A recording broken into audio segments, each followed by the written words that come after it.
জুলাই যোদ্ধারা যারা আছেন তাদের হয়ে তাদের প্রতিনিধিত্ব করব। আমি উত্তরের সর্বকনিষ্ঠ শিশু শহীদ জাবির ইব্রাহিমের মা। আমি সর্বপ্রথম আল্লাহ সুবহানাহু ওয়া তাআলাকে ধন্যবাদ জানাচ্ছি আমাকে আজকে এই রক্তাক্ত এই জায়গায় নিয়ে আসার জন্য। আমার জুলাই যোদ্ধাদের রক্তের বিনিময়ে আজকে আমি এখানে দাঁড়িয়ে আছি। আমি তারপর ধন্যবাদ জানাচ্ছি বাংলাদেশ জামাতে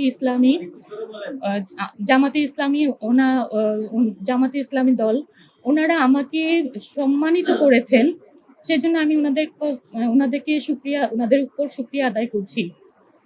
আমি আশা করছি আমার জুলাই 1400 শহীদ পরিবার, 20,000 আহত যোদ্ধা এবং আমার জুলাই যোদ্ধারা যারা আছেন তাদের হয়ে আমি